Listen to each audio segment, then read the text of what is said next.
তারা বলছে না আমাদের হৃদয় একেবারে মুসলমানদের দরদে। এই প্রথম একটা কেন্দ্রীয় সরকার, যে সরকারে একজনও ইসলাম ধর্মের কোনো মন্ত্রী নেই।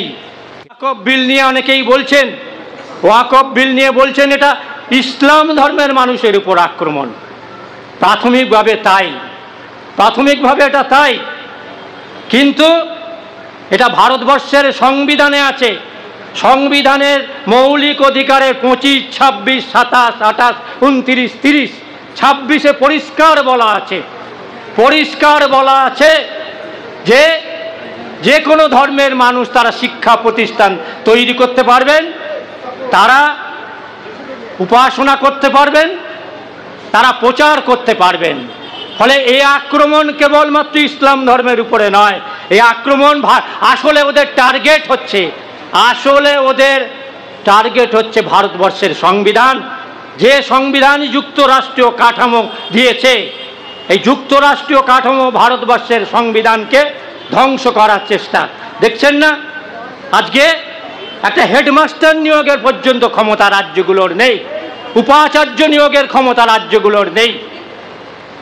ফলে এই আক্রমণটা কার্যত বাবা সাহেব ভীমরাও আম্বেদকর পরিচালিত যে সংবিধান সভা, সেই সংবিধান সভা যে সংবিধান আমাদের দিয়েছে, সেই সংবিধানের উপর আক্রমণ।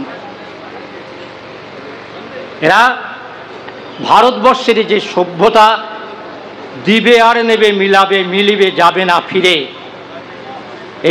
এই ভারত একের পর এক এই আক্রমণ করছেন। কিরণ রিজিজু পার্লামেন্টে বলছেন যে এবং ওই জেডিইউর নেতা, জনতা দল ইউনাইটেড নীতিশ কুমার দলের একজন নেতা, তিনি আবার আবিষ্কার করেছেন রঞ্জন, তিনি বলছেন নাকি এর সঙ্গে ধর্মের কোনো সম্পর্ক নেই। আরে ওয়াকফ মানেটা কি? আল্লাহর উদ্দেশ্যে সম্পত্তি দান করা। আমি ঠিক বলছি না ভুল বলছি? আল্লাহর উদ্দেশ্যে। দেবত্বর মানে কি? ভগবানের উদ্দেশ্যে। তো এর সঙ্গে ধর্মের সম্পর্ক নেই বলে ওই যে জনতা দল ইউনাইটেড নীতিশ কুমারের দলের নেতা আবিষ্কার করেছেন। আর কি বলছেন?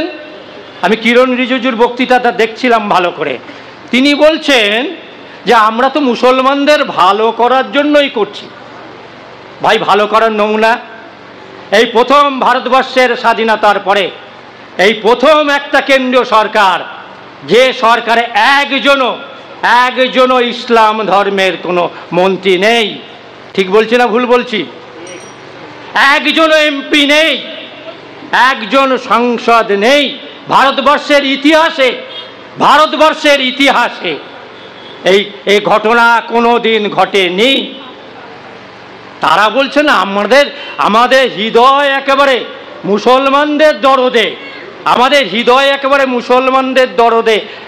কারণে কি অব্যবস্থা! তো কোথায় দাদা? এই তো কদিন আগে রাজস্থানে হরিয়ানাতে, আমি বাংলা ভাষায় কথা বলা, জানেন তো, বাংলা ভাষায় কথা বলাটা এখন অপরাধ। অন্য কোনো ভাষায় কথা বললে মার্জনা করে দেবেন, আমি কিন্তু অন্য অর্থে বলছি না। বাংলাভাষী আর বাংলাদেশি একাকার। হরিয়ানাতে আর একটা দুটো উদাহরণ দিয়ে শেষ কর। অনুপমা দেবী 81টা মসজিদ বানিয়ে দিয়েছিলেন। এদের এত রাগ কেন জানেন অমর্ত্য সেনের উপরে? অমর্ত্য সেনকে একেবারে জমিচোর বানিয়ে দিয়েছিলেন।